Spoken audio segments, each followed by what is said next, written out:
Assalamualaikum warahmatullahi wabarakatuh. Alhamdulillah.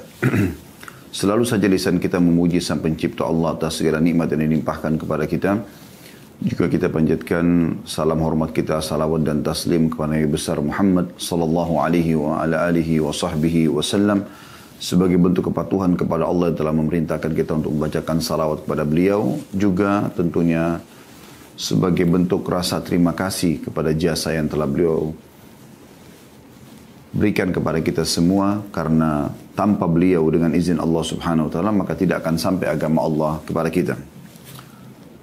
Saudaraku seiman, pada kesempatan ini insyaAllah kita akan membahas seperti biasa. Kalau di Senin, setiap Senin ya, di jam 13.00 sampai 14.00 umumnya ini adalah kajian umum, dan ini sesuai dengan urutan antri yang sudah masuk permintaan jadwal. Dan insya Allah kita akan bahas hari ini karena kita bertepatan sekali. Hari ini adalah hari Arafah, dan besok insya Allah biidnillahi ta'ala adalah hari Raya Idul Adha. Ada sholat Id dan juga ada berkurban. Maka kita akan fokus membahas 3 poin ini. Saudaraku seiman, bersyukurlah kepada Allah subhanahu wa ta'ala. Detik ini, di waktu ini, ucapkan Alhamdulillah. Karena Allah masih menyampaikan kita di hari yang mulia ini. Hampir seluruh ulama, atau kita bahasakan jumhur ulama, menekankan bahwasanya hari yang paling afdal sepanjang tahun adalah hari Arafah. Dan dia masuk dalam umumnya sabda Nabi SAW ya, tentang masalah keutamaan 10 awal bulan Zulhijjah yang sangat masyhur, dan ini sudah sering kita ingatkan dari awal bulan Zulhijjah, dan kita sekarang berada di tanggal 9-nya, puncaknya. Ya. Hadis Nabi SAW dalam riwayat Bukhari, saya bacakan dari Ibnu Abbas radhiyallahu anhuma, dari Nabi SAW, beliau bersabda, "Ma min ayyamin al-amalu salihu fiha ahabbu ila Allah azza wa jalla min hadhihi al-ayyam." Tidak ada hari sepanjang tahun di mana seluruh jenis amal saleh yang dikerjakan di dalamnya lebih Allah cintai, maksudnya lebih besar pahalanya dibandingkan yang dikerjakan di hari-hari ini. Maksudnya 10 awal bulan Zulhijjah. Dan dari 10 hari ini, puncaknya itu ada di tanggal 9 dan tanggal 10. Hari ini ada di tanggal 9, besok ada di tanggal 10. Ya'ni ayyam al-ashr, maksudnya 10 awal bulan Zulhijjah. Qalu ya Rasulullah walal jihadu fi sabilillah. Maka para sahabat yang menangkap ini paham benar. Mereka mengatakan, wahai Rasulullah, apakah jihad pun mereka cari ibadah yang paling berat untuk dikerjakan? Tanda kutip sini berat dalam arti kata butuh perjuangan ya, karena harus membawa jiwa, kalau punya harta membawa harta, meninggalkan keluarga, meninggalkan pekerjaan, dan setiap saat bisa disiksa oleh musuh kalau tertawan atau maksimal terbunuh ya. Yaitu jihad. Makna perkataan para sahabat ini, walaupun jihad di jalan Allah belum bisa menyaingi atau menyamai pahala amal soleh yang dikerjakan walaupun sunnah di 10 awal bulan Zulhijjah. Karena kata Nabi SAW, tidak ada hari-hari sepanjang tahun di mana seluruh jenis amal soleh lebih Allah cintai. Bahkan Ramadan pun ya, dalam pendapat sebagian ulama terkalahkan dengan 10 awal bulan Zulhijjah. Dan sebagian mereka bahkan mengatakan 10 awal Zulhijjah lebih afdal daripada 10 terakhir Ramadan. Karena ada hadis ini. Maka jawaban Nabi SAW, walal jihadu fi sabilillah. Jihad pun di jalan Allah. Belum bisa, makna hadisnya, belum bisa menyaingi atau menyamai pahala amal apapun yang dikerjakan di 10 awal bulan Zulhijjah, walaupun itu adalah sunnah. Apalagi yang wajibnya. Illa rajulun kharaja binafsihi wa malihi falam yarji' min dzalika bi syai'. Kecuali satu keadaan. Kalau ada seseorang laki-laki yang keluar membawa jiwanya, dia membawa seluruh harta yang dia miliki, kemudian dia tidak membawa pulang keduanya, artinya dia terbunuh mati syahid, hartanya habis semua diinfakkan di jalan Allah, baru kemudian bisa menyamai pahala amal yang dikerjakan di 10 awal bulan Zulhijjah. Anda bisa bayangkan ini. Dan Anda berada di puncaknya. Kenapa saya katakan puncaknya? 2 hari ini puncak, teman-teman sekalian. 2 hari adalah puncak. Anda bisa lihat surah Al-Fajr. Ya, Anda bisa buka surah Al-Fajr. bagaimana Allah subhanahu wa ta'ala menyebutkan di 3 ayat pertamanya, A'udzu billahi minasyaitonir rajim wal fajr. Demi subuh Idul Adha itu. Allah bersumpah. Dan dari sini berarti maknanya Idul Adha lebih afdal daripada Idul Fitri. Karena setelah Idul Fitri tidak ada lagi ibadah khusus. Anda boleh mengerjakan apa saja yang mubah. Tapi setelah Idul Adha ada kurban. Ya. Kemudian juga terjadi Idul Adha itu di puncak 10 awal Zulhijjah yang tadi sudah kita sebutkan hadisnya. Artinya semua amal ibadah dikerjakan sana lebih afdal daripada jihad. Anda bisa bayangkan ini. Sebenarnya Idul Fitri cuma terjadi di 1 Syawal. Bukan di Ramadan. Kalau Ramadan punya keutamaan sendiri. Tapi Idul Fitri terjadi di 1 Syawal. Ya. Dan tentu Zulhijjah lebih afdal daripada bulan Syawal. Kemudian Allah mengatakan, jadi makna ayat ini adalah, jangan ketinggalan sholat idnya. Makanya kita akan bahas juga tentang sholat id dan berkurban setelahnya. Lalu Allah mengatakan di ayat 2-nya, walayalin ashir. Dan 10 malam berturut-turut sebelum subuh Idul Adha itu. Dari mulai awal Zulhijjah sampai ya besok malam. Jangan sampai ketinggalan malam-malamnya dengan sholat malam. Terutama nanti malam, saudaraku seiman. Ya, tadi malam dan nanti malam juga jangan sampai luput. Ini puncak seluruh jemaah haji sekarang ya, akan masuk ke Arafah. Dan inti daripada haji ada di Arafah. Makanya yang sedang tidak haji ini harus mengejar keutamaan. Ya, jangan sampai sia-siakan. Kemudian Allah mengatakan wasyafi'i wal watr. Dan hari genap juga hari ganjil. Kata sebagian ulama asy-syaf' hari ganjil adalah tanggal 10 Idul Adha. Dan al-witr hari ganjil adalah hari Arafahnya. Nah, makanya kita akan mulai dengan hari Arafah ini. Ini luar biasa punya keutamaan. Ya. Teman-teman sekalian, pernah ada seorang Yahudi menemui Umar bin Khattab radhiyallahu anhu. Dan dia berkata Yahudi ini, ayatun fi kitabikum takra'unaha.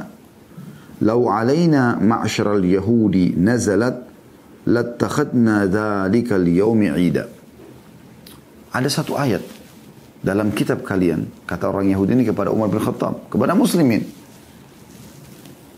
yang ada dalam kitab kalian Al-Quran dan kalian selalu baca, kalau turun kepada kami orang-orang Yahudi, pasti kami akan jadikan hari turunnya sebagai hari raya.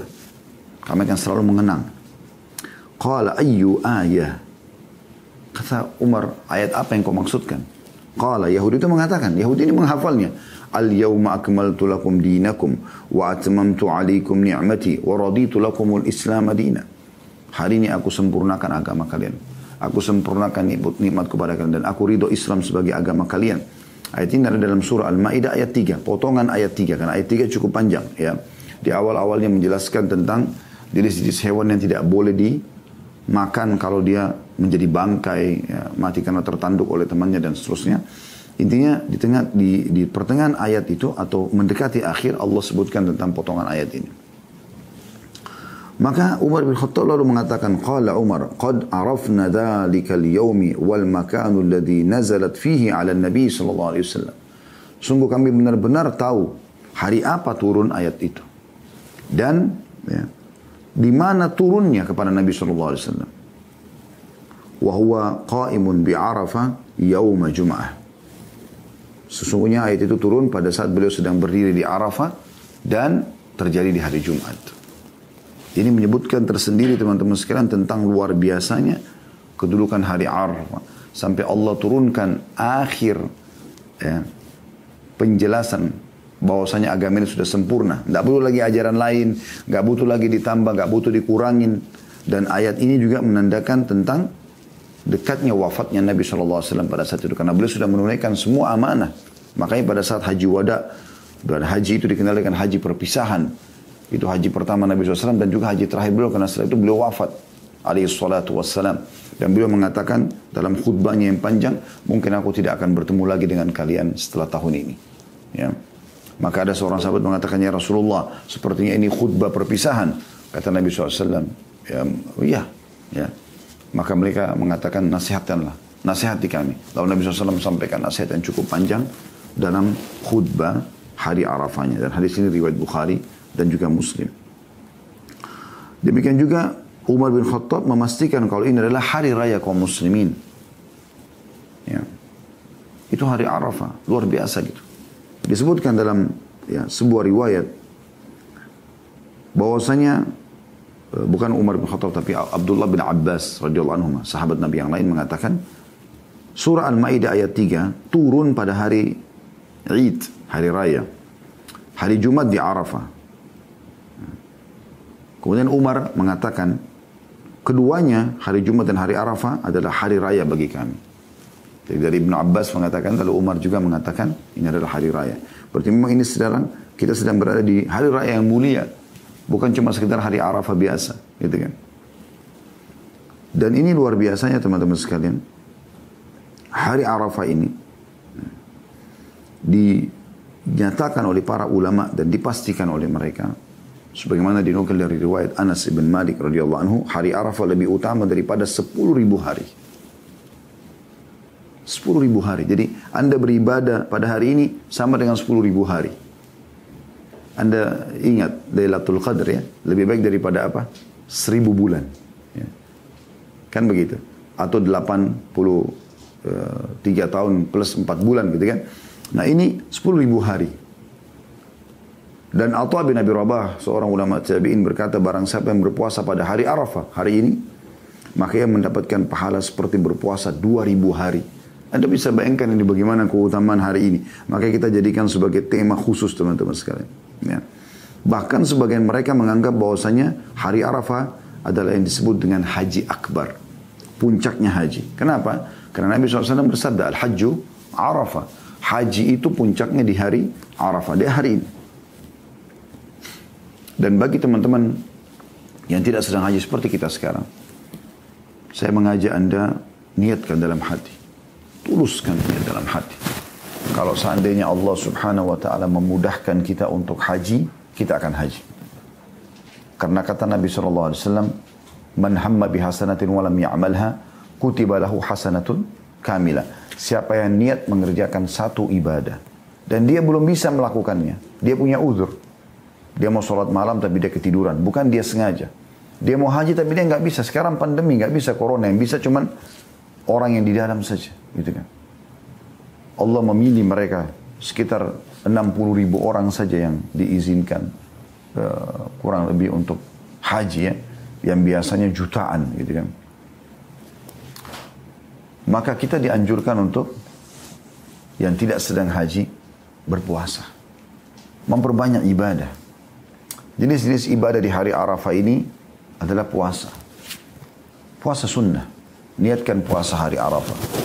Dan itu teman-teman, satu hari puasa di hari ini. Ini sudah kami tekankan dari beberapa waktu dari awal pertama Zulhijjah. Kami sudah bahas tentang 10 hari. Keutamaan 10 awal Zulhijjah.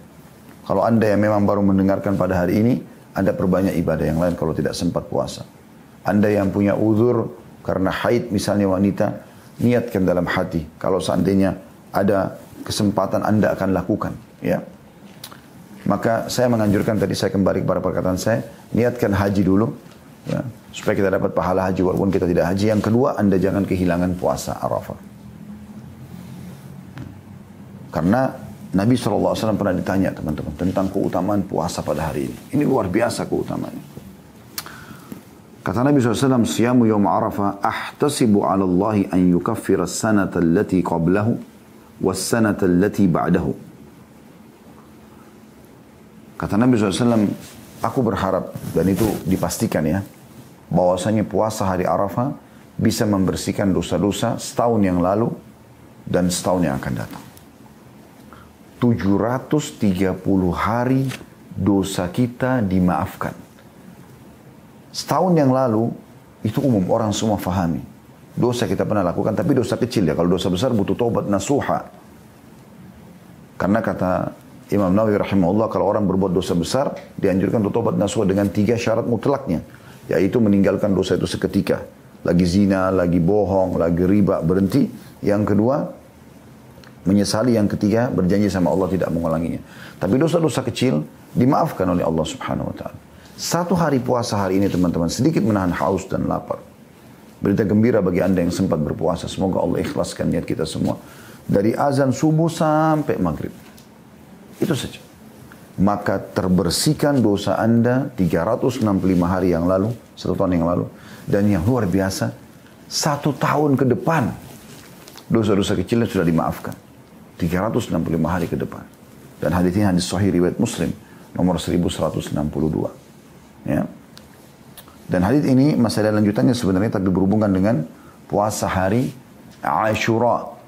Kalau sekarang kita berada di 9 Zulhijjah, nanti bulan depan, tepatnya 1 bulan dari sekarang, 9 Muharram dan 10 Muharram, dikenal dengan hari Tasu'a dan Ashura.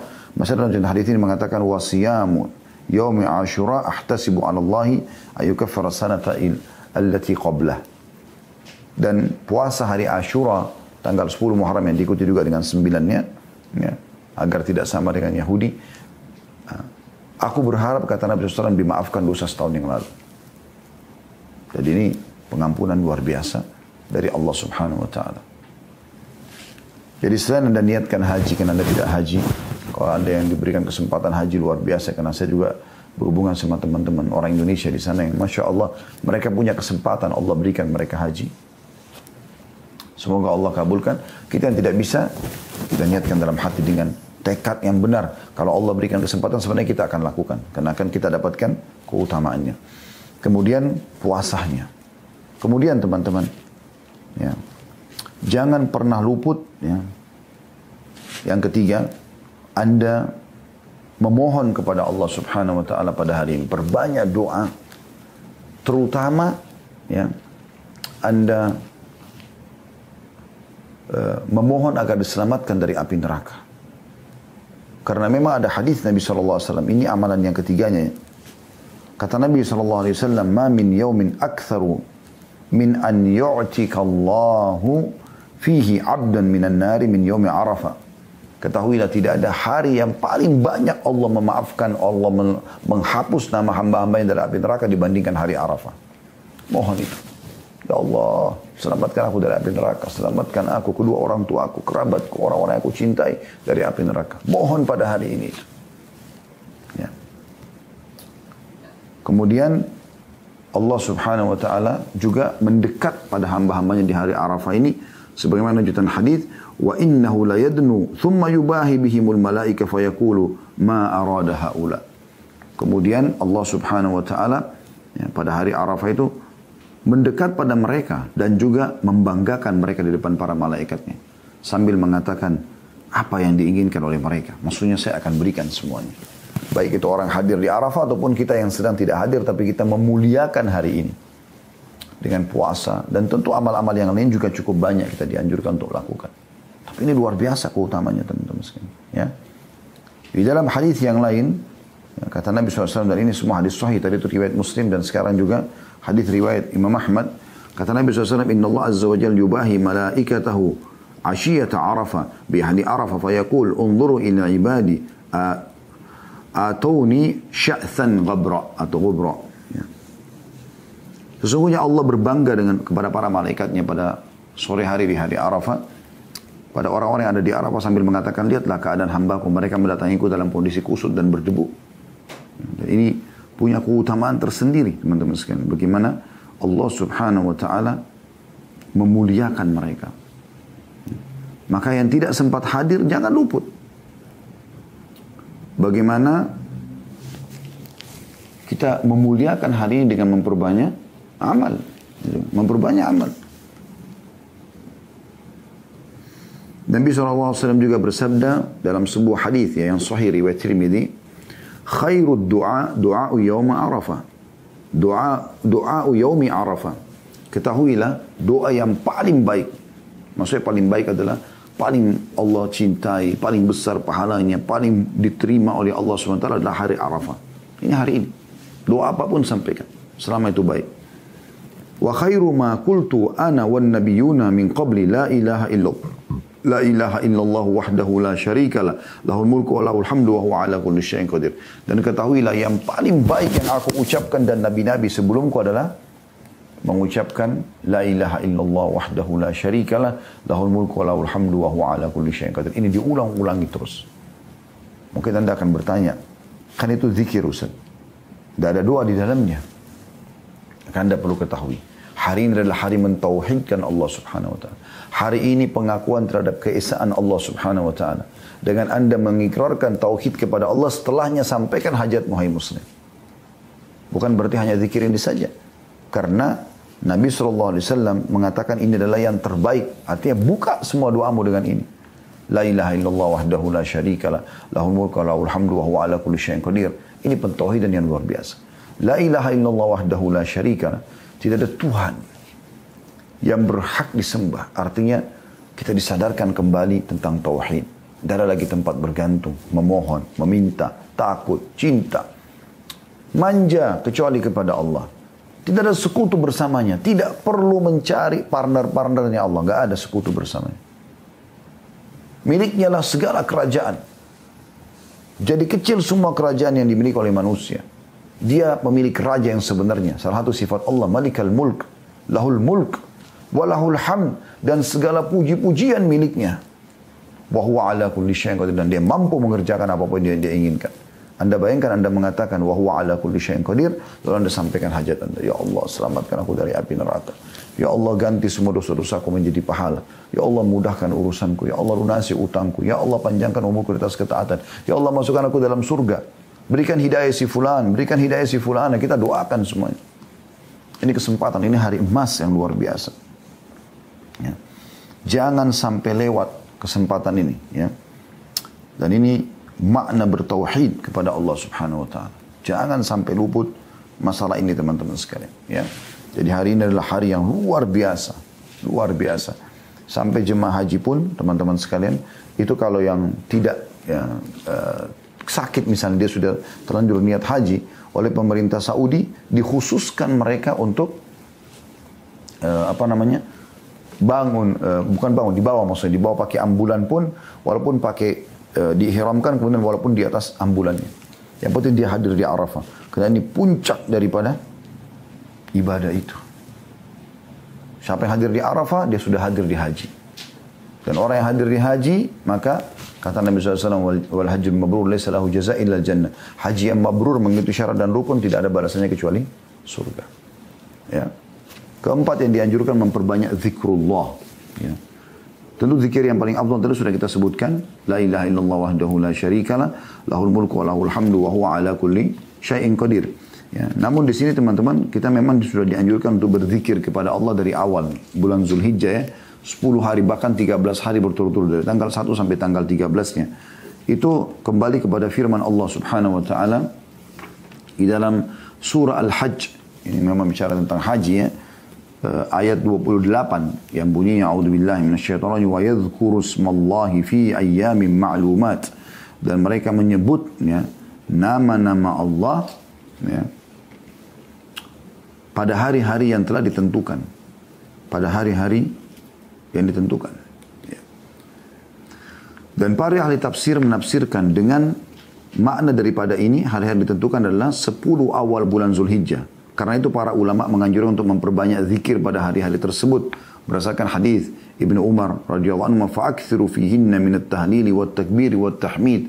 Perbanyak, bukan cuma sebutkan, ya, perbanyak, ya, untuk mengucapkan la ilaha illallah. Kemudian bertakbir, ya, Allahu Akbar. Kemudian bertahmid atau memuji Allah Subhanahu wa taala. Imam Bukhari menuturkan bahwasanya Ibnu Umar dan Abu Hurairah radhiyallahu anhuma keluar ke pasar pada 10 hari tersebut seraya mengumandangkan takbir. Allahu Akbar, Allahu Akbar. Memperbanyak takbir. Kemudian orang-orang mengikuti takbirnya. Dan Ishaq rahimahullah meriwayatkan dari fuqaha tabi'in, dari ulama-ulama tabi'in, bahwa hari-hari ini hendaklah mengucapkan Allahu Akbar, Allahu Akbar, Allahu Akbar. La ilaha illallah wallahu akbar, Allahu akbar walillahil hamd.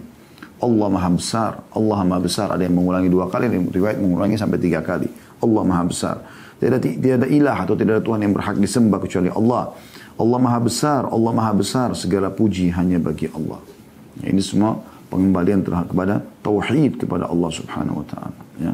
Tauhid kepada Allah Subhanahu wa taala.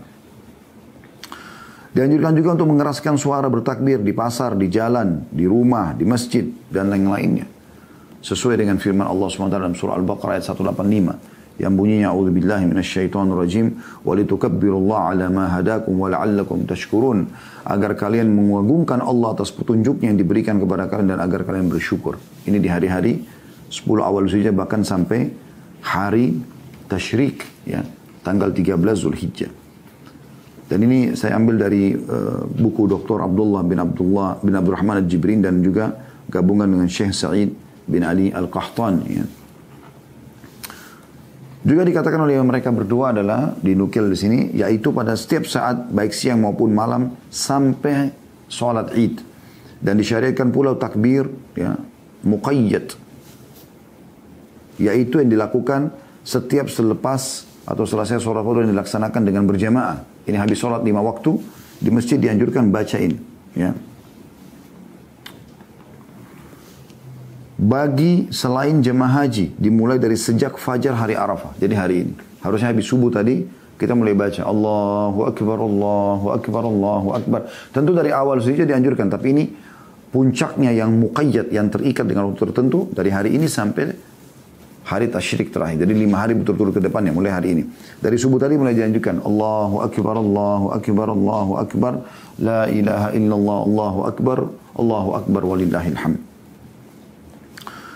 Bagi selain jemaah haji dimulai dari sejak fajar hari Arafah tadi pagi, dan bagi jemaah haji dimulai sejak zuhur hari Arafah atau hari kurban.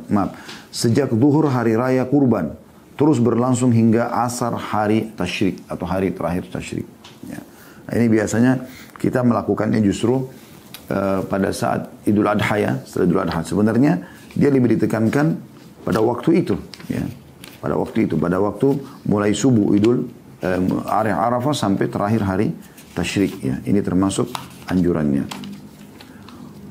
Juga teman-teman sekalian, ada yang dinukil dari statement juga para ulama yang saya bacakan tadi, ya, tentang masalah sunnah takbir pada 2 hari raya Idul Fitri dan Idul Adha, ya.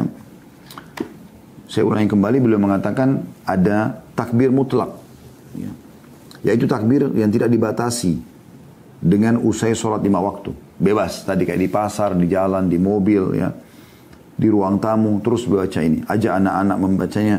Artinya bila dilakukan pada waktu dilakukan kapan saja, itu namanya mutlak. Baik pada Idul Fitri maupun Idul Adha. Kalau Idul Fitri dilakukan sejak terbenamnya matahari di hari terakhir Ramadan, di malam Lebaran biasa kita, ya. Dan waktu takbir Idul Fitri itu terus berlangsung hingga imam usai dari khutbah Id. Ya. Sementara takbir mutlak atau terikat dengan waktu pada Idul Adha adalah sejak awal bulan Zulhijjah, tanggal 1 Zulhijjah, sekarang kita tanggal 9, ya, hingga akhir hari tasyrik tanggal 13 Zulhijjah. Dan dari takbir mutlak ini juga sunnah dilakukan di semua waktu, baik siang maupun malam, baik di jalanan, pasar, masjid, rumah, dan di tempat yang dibolehkan menyebut nama Allah. Dan lebih ditekankan lagi, takbir yang sifatnya terikat ini atau muqayyad adalah dikerjakan selepas 5 waktu sholat, khususnya di tanggal 9 Zulhijjah atau hari Arafah sampai tanggal 13 Zulhijjah. Ya. Dan ini semua lafadznya ada 2 kali takbir awalnya atau 3 kali takbir. Kalau 2 kali takbir itu riwayat Ibnu Mas'ud, Abdullah bin Mas'ud radhiyallahu anhu, disebutkan oleh Ibnu Abi Syaibah dan disebutkan juga oleh Syekh Albani dalam Irwa Al-Galil dengan sanad yang sahih, yaitu Allahu Akbar, Allahu Akbar. 2 kali saja takbirnya, la ilaha illallah, wallahu akbar, Allahu akbar, walillahil hamd. Ya. Sementara Ibnu Abi Syaibah juga dinukil oleh Syekh Albani meriwayatkan lafaz takbirnya 3 kali di awal. Allahu akbar, Allahu akbar, Allahu akbar, la ilaha illallah, wallahu akbar, walillahil hamd. Sementara riwayat Ibnu Abbas radhiyallahu anhu juga dinukil, dan ini disahihkan juga oleh Syekh Albani, 3 kali takbir, Allahu akbar, Allahu akbar, Allahu akbar, tapi langsung walillahil hamd. Allahu akbar wa ajal, Allahu akbar ala ma hadana. Ini riwayat Ibnu Abbas, ya. Ini juga dengan sanad yang sahih, tapi ini mungkin belum belum umumnya dilaksanakan di Indonesia ya. Kalau 2 tadi jenis itu sudah umum dilaksanakan. Dan ini 3 kali takbir, Allahu Akbar, Allahu Akbar, Allahu Akbar, Allah Maha Besar, Allah Maha Besar, Allah Maha Besar. Kemudian walillahil hamd, dan segala puji bagi Allah. Allahu Akbar, diulangi Allahu Akbar. Lalu dikatakan wa ajal, dan Allah Maha mulia, ya, Maha agung.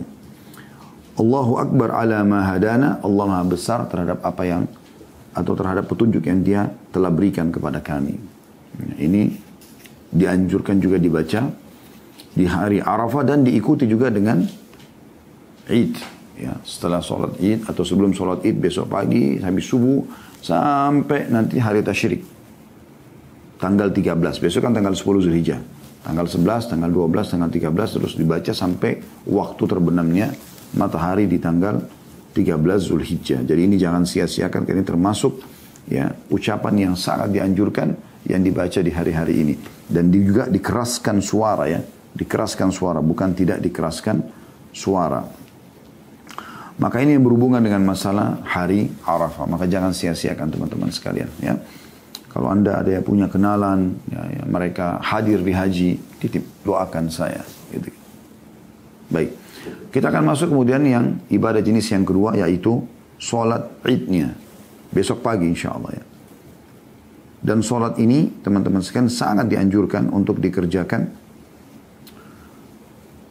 Dan ulama berbeda pendapat. Ada yang mengatakan sunnah muakkada, sunnah yang sangat terkenal, juga mengatakan wajib.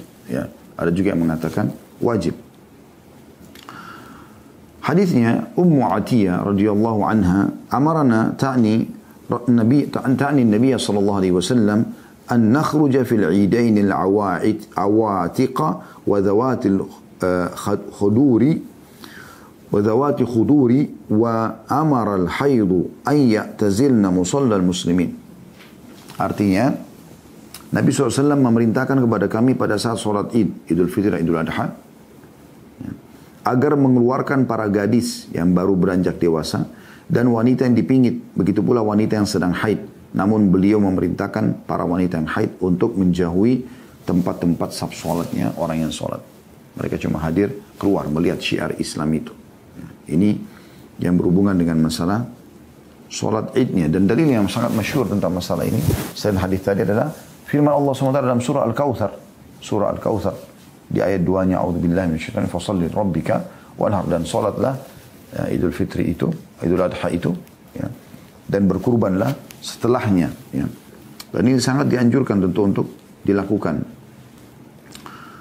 Kemudian kalau bisa dikerjakan di musola, artinya musola ini bukan kayak terjemahan bahasa Indonesia. Kalau musola di Indonesia kan tempat sholat kecil ya.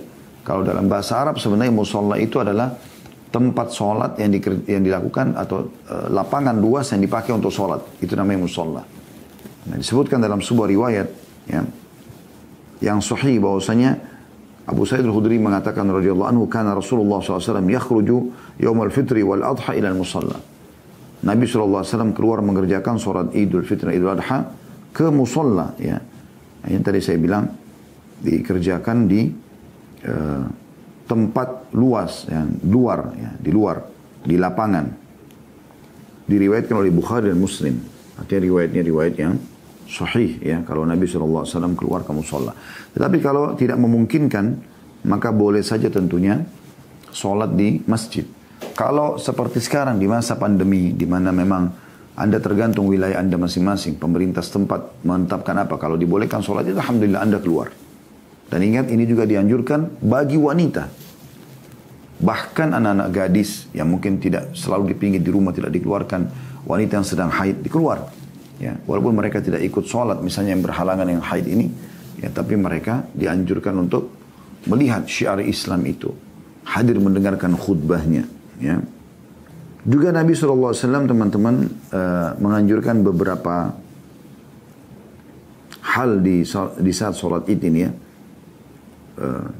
Kalau kita bicara tentang tata cara sholatnya, maka Nabi SAW itu menganjurkan agar bertakbiratul ihram, kemudian membaca iftitah, lalu kemudian imamnya memandu jamaahnya takbir 7 kali selain takbiratul ihram. Di rakaat kemudian dilanjutkan baca Al-Fatihah dan surah dengan suara jelas ya. Setelah itu tentunya sholat berdiri ke rakaat kedua namanya takbiratul intiqal, takbir pindah dari satu rakaat ke rakaat yang selanjutnya. Kemudian pada saat itu takbir lagi 5 kali selain takbiratul intiqal itu, lalu baca Al-Fatihah dan baca surah sampai insya Allah selesai gitu kan mengerjakan sholat ini. Juga termasuk teman-teman sekalian kalau anda jalan menuju ke masjid atau musola ini dianjurkan untuk berbeda jalan. Jadi misalnya pada saat anda pergi melalui jalan A, pulangnya anda melalui jalan B.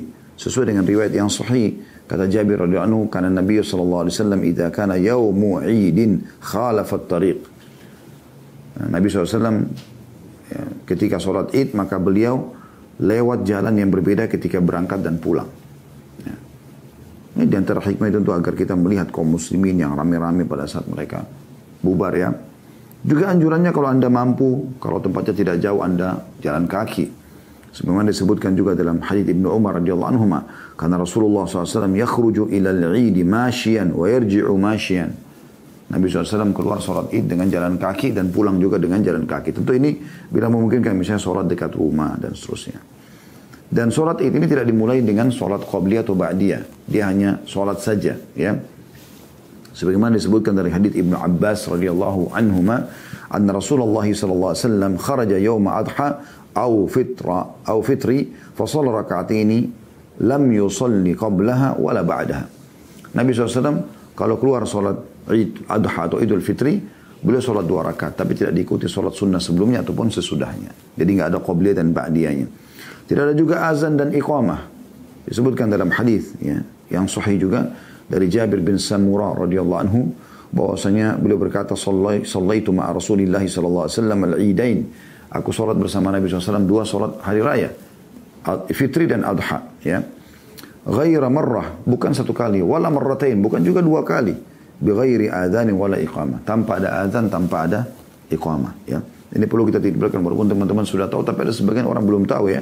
Sebagaimana juga saya dapat cuplikan ini kasus yang berbeda, tapi ini contohnya. Ada beberapa cuplikan dikirim, ada beberapa petugas Covid, semoga Allah memaafkan mereka. Mereka mensolati jenazah di kuburan dengan pakai ruku, padahal tidak ada ruku dalam solat jenazah. Makanya perlu kita ingatkan, takbir 4 kali saja. Takbir pertama baca Al-Fatihah tanpa iftitah dan tanpa surah. Takbir kedua baca salawat kepada Nabi SAW, salawat yang dibaca di tahiyat. Takbir ketiga mendoakan semuanya. Takbir keempat salam tentunya ya. Tapi ada orang yang melakukan dengan cara seperti itu. Ini berarti belum sampai kepada mereka. Harusnya difahami masalah ini ya. Kemudian di antara azan dan iqamah, bukan azan ini, di antara takbir. Maaf, saya ulangi lagi, di antara takbir. Misalnya anda Allahu Akbar, anda takbir ihram, anda baca iftitah. Nah, kemudian anda mulai baca Allahu Akbar sebanyak 7 kali di rakaat pertama. Nah, di antaranya anda boleh membaca Subhanallah, walhamdulillah, wala ilaha illallah, Allahu Akbar. Dinukil oleh Syekh Islam Ibnu Taimiyah, beliau mengatakan dinukil dari sebagian salaf membaca itu, mengisi di antara takbir dengan Subhanallah, walhamdulillah, wala ilaha illallah, wallahu Akbar. Allah Maha Suci, ya, segala puji bagi Allah, tidak Tuhan yang berhak disembah kecuali Allah, dan Allah Maha Besar. Ya. Dan juga boleh anda baca Allah maghfirli warhamni, Allah maafkan aku dan kasihanilah aku. Gitu kan. Kemudian teman-teman sekalian, begitu juga di rakaat kedua ya. Setelah anda membaca takbiratul intikal, bangun Allahu Akbar dari sujud rakaat pertama, rakaat kedua anda bacakan Allahu Akbar. Dan anda baca setelah itu 5 kali takbir. Nah, di antara takbir 5 ini Allahu Akbar, baca Subhanallah, walhamdulillah, wala ilaha illallah, Allahu Akbar. Lalu anda takbir lagi Allahu Akbar, Subhanallah, walhamdulillah, wala ilaha illallah, Allahu Akbar. Anda takbir lagi Allahu Akbar yang ketiga, Subhanallah, walhamdulillah, wala ilaha illallah, Allahu Akbar. Dan yang keempat Allahu Akbar, anda baca lagi Subhanallah, walhamdulillah, wala ilaha illallah, Allahu Akbar. Baru anda baca yang kelima Allahu Akbar, Subhanallah, alhamdulillah, wala ilaha illallah, Allahu Akbar. Baru anda baca Al-Fatihah. Dan dianjurkan kalau anda menghafalnya ataupun anda menjadi imam baik sholat berjamaah ya, di musola, membaca di rakaat pertama Qaf, ya, surah Qaf, dan yang kedua surah Al-Qamar di rakaat kedua. Kalau anda mau pilih surah lain yang pernah dicontohkan Nabi SAW adalah rakaat pertama surah Al-A'la, Sabbi isma rabbikal a'la, dan rakaat kedua surah Al-Ghashiyah. Nah, ini yang pernah dilakukan oleh Nabi alaihi salatu wassalam ya. Dinukil dari riwayat Nu'man bin Bashir radhiyallahu anhu, karena Rasulullah sallallahu alaihi wasallam, dahulu Rasulullah sallallahu alaihi wasallam yaqra'u fil 'idain wa fil jum'ah Beliau baca pada saat salat Id dan juga salat Jumat setelah Al-Fatihah rakaat pertama Sabbihisma rabbikal a'la, dan yang kedua wa hal ataka hadithul ghashiyah, ya, dari surah Al-Ghashiyah. Qala wa idza ijtama'a al-'id wal jum'ah fi yawm wahid yaqra' bihi ma'idan fi as-salatain. Dan kalau misalnya bertemu antara salat dan Jumat, maka beliau tetap membaca di kedua salat ini bacaan tadi, ya. Ini yang disebutkan dalam riwayat. Ya. Kemudian juga dianjurkan teman-teman sekalian agar sholat dulu baru khutbah. Begitu kalau Id, kedua Id ini. Sholat dulu baru khutbah. Jadi begitu terbit matahari, anjurannya sholat dulu 2 rakaat baru kemudian khutbah. Sebenarnya itu dari Ibnu Umar radhiyallahu anhuma, karena Rasulullah SAW wa Abu Bakar wa Umar radhiyallahu anhuma yusalluna al-'idaini qabla al-khutbah. Bahwasanya Nabi SAW, Abu Bakar dan Umar radhiyallahu anhuma semuanya sholat Id, ya, sebelum khutbah. Kemudian setelah itu khatib mulai berdiri dan khutbah, ya, seperti itu kurang lebih caranya. Dan khutbah ini dianjurkan di pertama sekali yang dia buka. Ada khutbah ini bisa 2 kali khutbah, ya. Itu yang paling afdal, 2 kali khutbah. Dan khutbah yang pertama dia buka dengan 9 kali, ya, takbir dan Allahu Akbar, Allahu Akbar, Allahu Akbar, Allahu Akbar sampai 9 kali. Dan khutbah yang kedua 7 kali takbir, ya. Kita boleh memahami juga tambahan tentang mengucapkan selamat terhadap hari raya, ya. Ibnu Taimiyah rahimahullah mengatakan adapun tentang ucapan selamat ketika hari Id seperti sebagian orang mengatakan yang lainnya, berjumpa taqabbalallahu minna wa minkum, ya. Semoga Allah menerima dari kami dan kalian, ya. Dan semacamnya, maka seperti ini telah diriwayatkan oleh beberapa nabi, beberapa sahabat Nabi ridwanullah alaihim. Mereka biasa mengucapkan semacam ini, dan para imam juga memberikan keringanan dalam melakukan ini, sebagaimana Imam Ahmad berkata, beliau mengatakan, ya, aku tidak mendahului mengucapkan selamat hari raya pada seorang pun, namun kalau ada yang mengucapkan selamat pada aku akan membalasnya. Imam Ahmad melakukan semacam ini karena menjawab salam atau ucapan selamat, ya, adalah wajib. Sedangkan memulai mengucapkannya bukanlah sesuatu yang dianjurkan atau sunnah saja, ya. Maksudnya kalau mengucapkan salam kepada orang. Dan ini termasuk ucapan doa, kan gitu. Salam kan doa, ini juga termasuk masalah itu. Dan sebenarnya bukan hanya beliau yang tidak suka, ya. Semacam ini intinya. Sebenarnya bukan beliau tidak suka masalah ini, ya. Intinya barang siapa ingin mengucapkan selamat, maka itu adalah ada contoh insya Allah dari para sahabat, ya. Itu dibolehkan. Juga perlu difahami kalau seandainya hari Id itu jatuh pada hari Jumat, hari Id jatuh pada hari Jumat, maka gugur Jumatnya. Ya. Dinukil dari sebuah riwayat dari Zaid bin Arqam radhiyallahu anhu, beliau mengatakan pada saat ditanya oleh Muawiyah bin Abi Sufyan, "Asyahidta ma'a Rasulillah sallallahu alaihi wasallam 'idaini ijtama'a fi yawm?" Qala na'am. Qala fa kayfa sana'a? Qala sallallahu alaihi wasallam rakhasa fil jum'ah. Faqala man syaa yusalli falyusalli. Apakah kau hadir bersama Rasulullah SAW tentang 2 sholat hari raya? Maksudnya adalah Jumat dan sholat Id. Kalau bertemu dua-duanya, bagaimana? Apa kau pernah hadir? Ini seorang sahabat yang mulia, Muawiyah bin Abi Sufyan radhiyallahu anhu, bertanya kepada sahabat yang lain, Zaid bin Arqam, ya. Apa kau pernah hadir itu? Maka kata, ya, Zaid bin Arqam radhiyallahu anhu, ya, na'am. Maka Muawiyah bertanya lagi, lalu bagaimana, apa yang Nabi SAW lakukan kalau bertemu antara sholat Id dengan Jumat? Kata Nabi SAW, beliau meringankan atau, ya, memberikan keringanan untuk meninggalkan sholat Jumat. Dan beliau berkata, siapa yang ingin mengerjakan Jumat boleh, dan siapa yang tidak mau melaksanakannya juga boleh. Artinya dia meninggalkan, ya, sholat duhur saja. Dan ini keringanan tentu diberikan oleh Nabi alaihi salatu wassalam, ya. Ini yang dimaksudkan dengan atau yang berhubungan dengan masalah sholat Id. Baik, kita tutup teman-teman sekalian dengan bahasan kita yang terakhir berhubungan dengan masalah kurban. Ini juga termasuk ibadah yang sangat dianjurkan. Saya akan coba baca beberapa dalil lihat tentang masalah kurban ini, agar Anda yang belum berpikir untuk kurban, agar segera berkurban. Ya. Segera berkurban, jangan tidak berkurban. Karena ini sayang sekali. Anda kehilangan peluang emas. Ya. Dalil ini tentu jelas sekali. Ya. Kita akan bacakan beberapa dalil. Yang pertama firman Allah SWT yang sudah sangat masyhur. Al-Kautsar surah Al-Kautsar ayat 2. Dan ini sudah kita baca dari awal ya. A'udzubillahi minasyaitonir rajim fasholli lirabbika wanhar. Salatlah Idul Adha itu hai Muhammad dan berkurbanlah. Ya. Setelahnya ini ada anjuran wanhar, berkurbanlah. Juga dalam hadis Aisyah, dalam hadis Anas radhiyallahu anhu dikatakan anna Nabi sallallahu alaihi wasallam dhaha bikabshaini amlahaini aqranain. Dhabahahuma biyadihi wa samma wa kabbara wa wada'a rijlahu ala sifahihima. Bahwa Nabi SAW berkurban dengan 2 ekor domba putih sedikit hitam dan bertanduk. Nah, jadi waktu itu dombanya Nabi SAW bagian mulutnya berwarna hitam, bagian matanya berwarna hitam gitu kan. Di bagian lututnya berwarna hitam. Memang pada saat itu digambarkan begitu oleh para sahabat.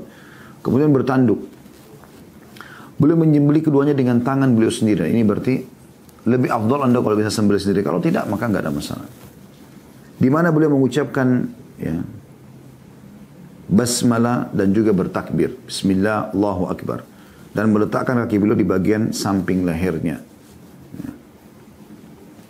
Ada hal-hal yang juga perlu digarisbawahi teman-teman sekalian bagi Anda yang masih belum berpikir untuk kurban. Apalagi Anda punya kemampuan. Anda masih perhitungan dalam masalah kurban. Dengarkan baik-baik.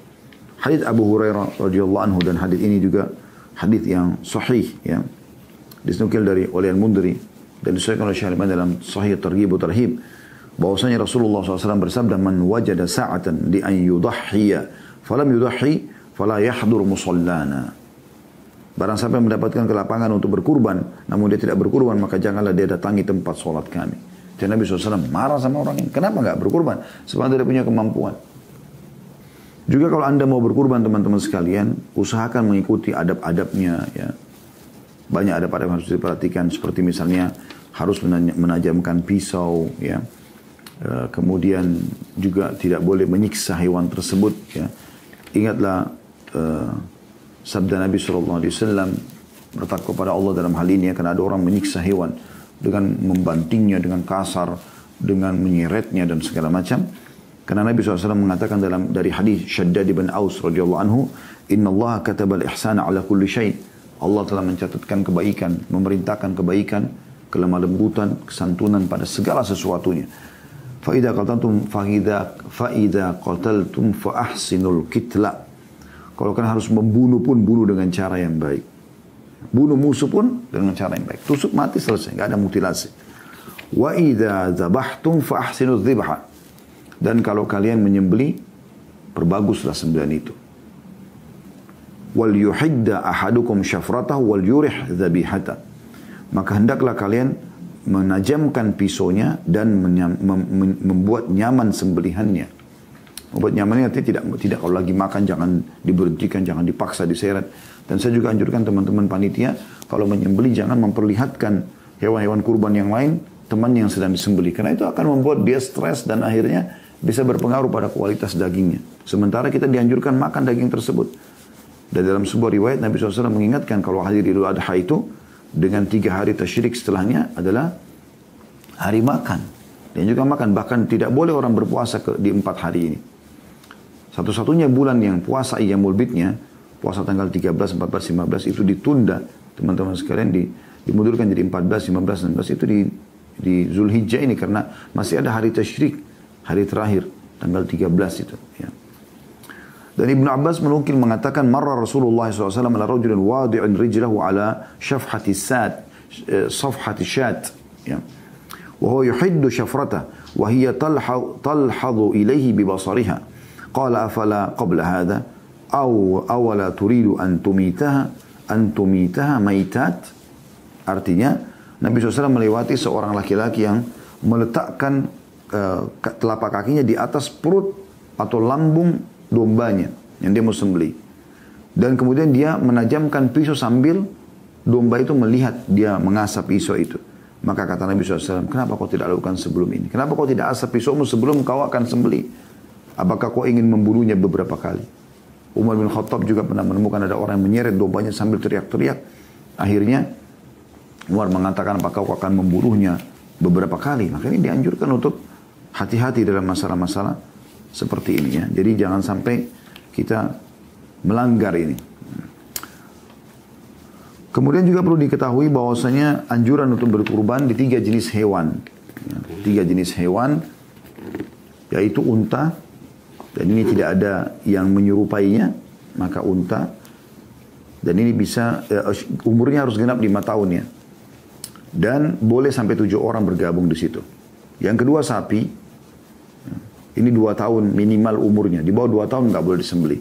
Ini boleh 1 orang, pahalanya lebih besar kalau dia sendiri, atau dia bisa partisipasi maksimal sampai 7 orang. Kemudian ini bisa ikut yang sejenis dengan dia seperti kerbau misalnya. Kemudian domba, dan bisa ikut bersamanya kambing ya, kambing. Kemudian juga harus difahami teman-teman sekalian kalau hewan ini tidak boleh cacat ya, tidak boleh cacat. Betul-betul harus sempurna. Dari hadis Al-Bara' ibn Azib radhiyallahu anhu bahwasanya Rasulullah SAW bersabda, arba'un la tujzi'u fil awahi. Ada 4 jenis hewan tidak sah dijadikan kurban. Tidak diterima sama Allah SWT. Karena ini untuk Allah, harus sempurna. Ya.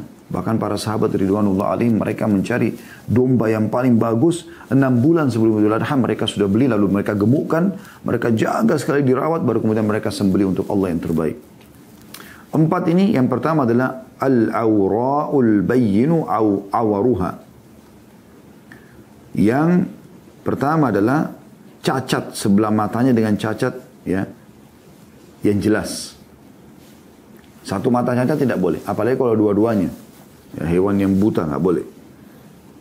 Yang kedua, wal maridatul bayyinu maraduha. Yang sakit dan jelas sekali sakitnya. Ya, kelihatan dari kurus sekali misalnya, atau dia ya, sakit kelihatan batuk-batuk. Ya. Tidak sehat. Biasa hewan-hewan yang sehat itu kelihatan ya. Dari seperti orang juga kalau lagi sehat itu kelihatan. Yang ketiga, al-arja'ul bayyinu arajuha. Ya. Yang artinya pincang, yang pincangnya jelas. Jadi bukan pincang karena tadinya dia sehat, tapi naikkan di truk kemudian diturunkan, terus karena dia pegel lama berdiri atau sempat dia kelipat kakinya pada saat turun, jatuh sebentar. Maka ini pincangnya bukan pincang yang memang dasarnya dari awal gitu ya. Ini tentu orang-orang yang menurunkan dianjurkan untuk hati-hati. Tapi kalau sampai terjadi insya Allah tidak masuk. Tapi kalau pincang jelas, kakinya pincang dari awal, maka ini tidak boleh dijadikan sebagai kurban. Yang keempat adalah wal ajfa'ul lati la tunki. Dan yang sangat kurus dan tidak bersumsum. Kelihatan tulang-tulangnya semua. Ini nggak boleh. Ya. Ini menandakan memang kita harus memberikan yang terbaik kepada Allah subhanahu wa ta'ala. Dan Anda boleh menyembelih dari hari raya Idul Adha besok insya Allah. Selepas sholat Id sampai ya, hari terakhir, hari tasyrik, tanggal 13 Zulhijjah.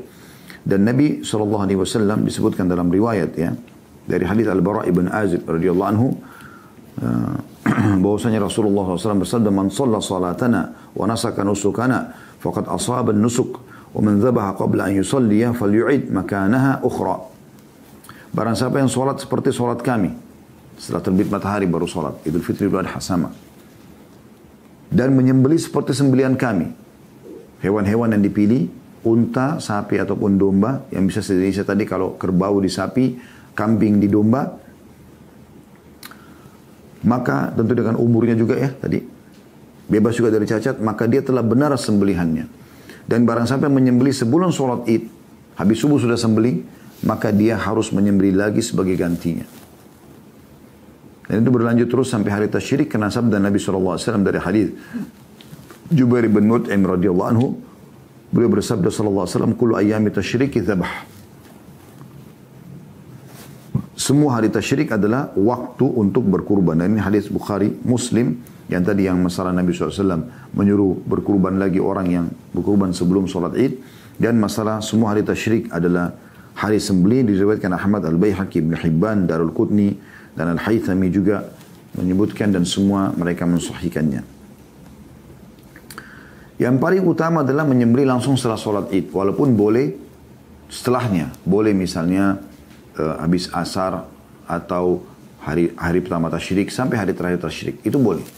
Ya, tapi yang paling afdal setelah sholat id. Karena ini dicontohkan oleh Nabi SAW. Sesuai dengan hadis Al-Bara' ibn Azib radhiyallahu anhu bahwasanya Nabi SAW bersabda, "Awwal ma nabda'u bihi yaumana hadza nusalli." Awal yang kami mulai dengan hari raya kami ini adalah kami sholat dulu. Thumma narji'u fananhar. Kemudian kami menyembelih. Faman fa'ala dzalika faqad asaba sunnatana. Siapa yang melakukan itu maka dia telah mengikuti sunnah kami. Wa man dzabaha qabla dzalika fa innama huwa lahmun qaddamahu li ahli. Siapa yang sembelih sebelum waktu sholat id, maka dia hanya menyumbangkan daging untuk keluarganya saja. Laisa minan nusuki fi syai'. Itu bukan bagian daripada kurban sedikit pun. Ini penekanannya atau hadis ini riwayat Bukhari Muslim dan jelas sekali setelah sholat id, ya, setelah sholat id. Kemudian juga dianjurkan teman-teman untuk memakan sebagian dagingnya kalau memungkinkan. Misalnya kita kurban di wilayah dekat rumah kita atau bukan di kota kita atau bukan tempat yang jauh lah. Kalau kita berkurban titip seperti kami, alhamdulillah punya lembaga yang menaungi kurban itu. Kalau teman-teman ingin, Anda bisa mengunjungi insya Allah medsos kami dan Anda akan temukan insya Allah iklannya, ya. Ada hafam, Anda bisa ikut insya Allah, masih terbuka mulai hari ini, besok sampai H-2 ya. Sampai hari kedua tasyrik kami masih buka peluang, Anda boleh ikut berkurban bersama kami. Dan kalau misalnya terjangkau, Anda bisa makan sebagian dagingnya. Kalau tidak, maka Anda niatkan sedekah semuanya. Dan Allah subhanahu wa ta'ala, orang disunnahkan makan sebagian, bukan kewajiban, tapi disunnahkan. Boleh juga dia bagikan semua. Sesuai dengan firman Allah SWT dalam surah Al-Hajj ayat 28. A'udzubillahi minasyaitonirrajim. Fakulu minha wa at'imul ba'isal faqir. Maka makanlah sebagian dari dan sebagian lagi berikan kepada orang-orang yang fakir. Dan Nabi SAW mengatakan, kuntu nahaytukum anid dihari luhumil awahi fawqa thalath fa'amsiku ma bada lakum. Aku pernah melarang kalian menyimpan daging kurban lebih dari 3 hari dan sekarang simpanlah sesuka kalian. Maksudnya kalau ada orang taruh di freezernya, dia belum mau makan gitu kan. Dan ini sunnahnya teman-teman, walaupun dia orang kaya ya. Walaupun dia orang kaya. Artinya kalau dia bisa menjangkau ini, boleh diambil sebagian dagingnya. Dan kita boleh juga, misalnya orang tua kita orang kaya. Namun kita kirim pot daging kurban kepada dia, tidak ada masalah. Ya.